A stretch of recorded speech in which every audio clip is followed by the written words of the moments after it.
Hi, this is Gary Auden. I'm bringing you an Educast, the changing VoIP industry, what you need to know to stay on top, sponsored by VoIP Innovations and Telecom Reseller. With me today is Nick Medina, Vice President of Business Development for VoIP Innovations. Today's agenda. We're really talking about the industry today and what's happening in that industry, how it changes compensation, and Nick's going to help us with some predictions and some planning ideas for 2017. So there are three ideas, Nick, that I think we're going to talk about a lot. And these are what the industry status, three different areas. Would you sort of go into them in a little detail, and then we'll go into more detail afterwards? Sounds great, Gary. So let's discuss consolidations, because a lot has happened here. And I don't know whether this is a good thing or a bad thing. So could you focus on that?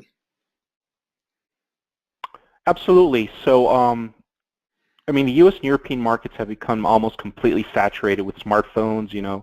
There's close to an 80% penetration in a lot of these services, and at the same time, consumers are increasingly expecting data and services to be delivered all by on demand to their devices seamlessly, and so it becomes more and more important to provide coverage and to provide these services through single carriers. Are a lot of these consolidations dealing with geographic coverage, or is it technology coverage? It's actually a multitude of reasons. Not only is it coverage, but it's also revenue, and it's also a diversification in the offerings. Not only that, but then there's also a deeper penetration within those customers, within those companies, that gives them an all-on set of new customers where they can cross-sell their existing product base to. Now, one of the words that you used when we were preparing this is the word diversification. Why is diversification so important in this industry, especially as it relates to the ITSP? Well, in this industry, we kind of all know that coverage is king. If you don't have a certain location within your network, your customer is going to go and call around to a carrier that does. At that point, you risk losing that customer to that other carrier, depending on whether they can provide better pricing, better SLAs, etc. When we talk about coverage and purchases, it's many of these purchases trying to expand the territory of the individual providers so that they don't have to invest an awful lot in other territories? Yeah, a lot of the CapEx has already been spent on some of these areas. Not only that, but then the customer relationships are also there as well.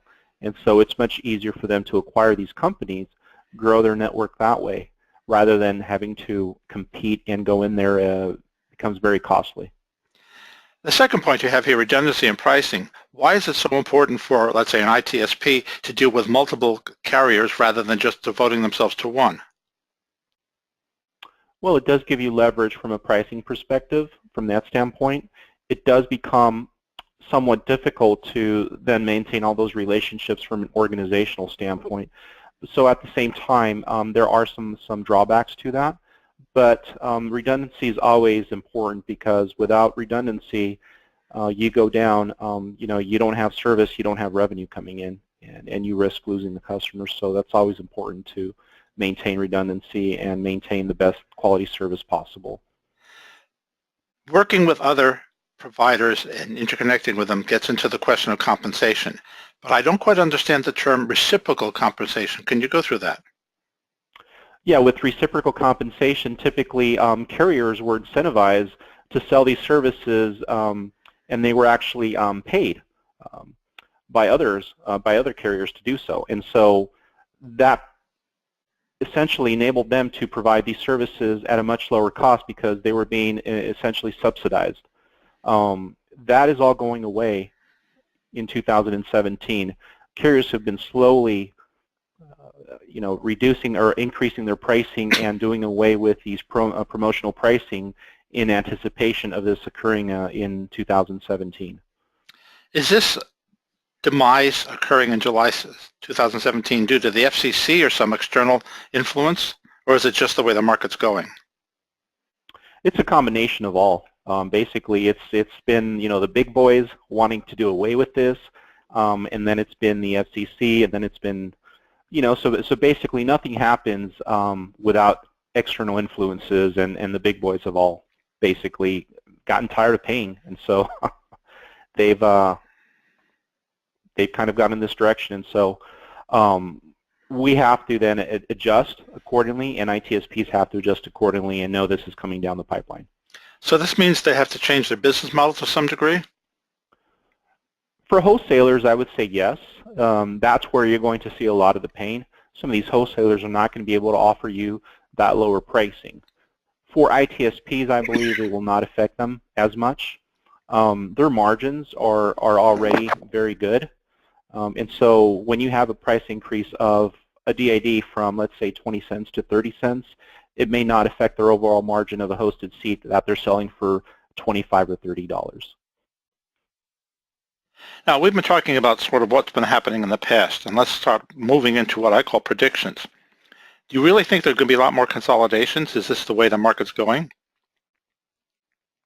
Absolutely. As you see more market penetration, there's less and less customers that need to be converted, and so what's going to end up happening is it's going to be much easier to then transition into consolidations rather than going after new customers and thereby, trying to gain new customers based on pricing, which is what no carrier wants to do. We don't want to go out there, even as ITSPs, we don't want to go out there and undercut our pricing more and more and more just to get more business. And so that will become a strategic move to either buy or to sell.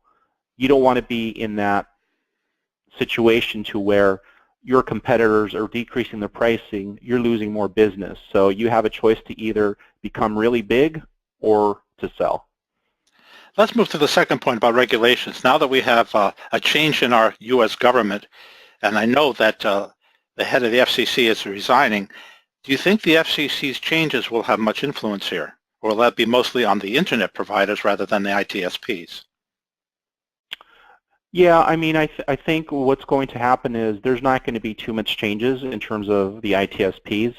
What I do see coming down the pipeline is a lot more compliance on the federal and state tax situation. As most of the revenue has decreased on the POTS lines and traditional analog lines, the states have felt the effect of that, and so they will become a lot more diligent in the going after that revenue base, and so that's going to basically become more compliance on the revenue side there for taxes on VoIP as well. Over-the-top competition is something that's very hard to measure, but some of the over-the-top providers are providing voice services. Is what they're doing really that competitive, or is it that they don't have a lot of features and the ITSPs still have a place to be working? Yeah, I think what's happening with OTT and a lot of these other guys is that they see as bundling as their answer to basically lock in the customer. And so while they may not rely on voice as a big general revenue for them, what they try to do is their internet obviously is what keeps the customers there. They don't necessarily want them using third-party providers to do that, and so I don't feel they're being very innovative when it comes to those products and services, and I think that's where the ITSPs can actually provide additional value and service, is by going after these different niche markets and providing those services that the OTT and the incumbents aren't providing for them. The ITSP world really started with wired connections, all right, but mobility keeps getting bigger and bigger. What's the influence there on the ITSP?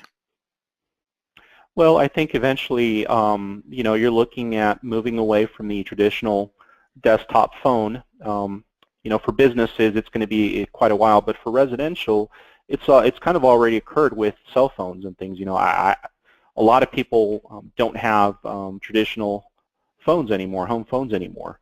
And as we have more of a move towards a unified communication to where it integrates within Salesforce, it integrates within other products and services that you use on a daily basis, this convergence of mobile with software as a service and everything will all come together to provide new products and services, not only for businesses but for residential as well to some degree.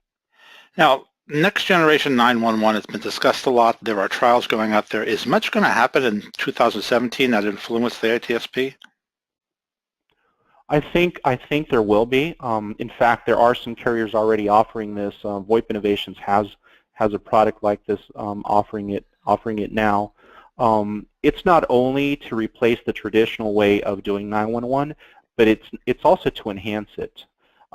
Imagine your 14, 15-year-old at home dialing out 911, and you receiving a text message that, hey, someone from your home just dialed 911. Even better, having it then conference you in or provide a live audio of what they're saying at the time, and if you're not able to pick up, provide you an actual voice recording that gets emailed to you or texted over to you, transcripted or however you want it as an MP3, etc. So yeah, I think there is some market demand for a product like that. Let's move into the next slide, which is, I think, what a lot of the listeners want to deal with is, how do I plan for these elements in 2017? Let's start off with the competition. Yeah, well, competition will intensify as, if you're offering just an ITSP type service, you do have an advantage that you either have already a customer base in place, and so you have that relationship with them. And so the way you're going to deal with some of these other guys from coming in and stepping in is to provide additional services to them, enhance the relationship with them to where you're not only providing good service on your traditional commodity-based type products like voice, but you're also perhaps providing another SaaS type service to them. You're providing internet, you're providing whatever they need in terms of their telecom and internet needs to that degree. With the back office productivity, it would seem to me that automation is going to be key to making that even more productive, correct?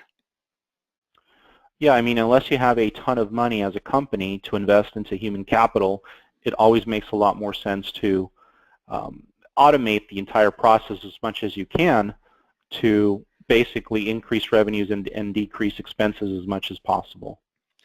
Do you think through that automation you also have a chance of reducing the errors? Absolutely. With more human interaction comes more human error. By you being able to provide systems, scripts, APIs, etc., that all tie into each other, not only will that minimize the amount of errors, but it also will enhance the ability for you to provide better service.